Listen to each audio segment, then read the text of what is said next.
আল্লাহ রাব্বুল আলামিন ইরশাদ করেছেন, ওয়াইদ ক্বালা ইব্রাহিম রাব্বি জাল হাযাল বালাদা আমিনা ওয়াজনুবনি ওয়া বানিয়া আন না'বুদাল আসনাম।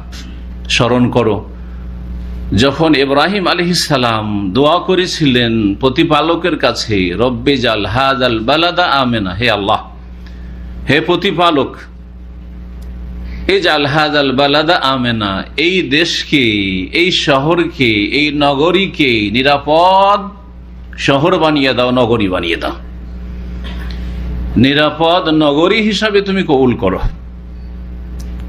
একটি দোয়া হচ্ছে যে আল্লাহ এখানে সার্বিক নিরাপত্তা দান করো, নিরাপত্তার দোয়া করেছেন।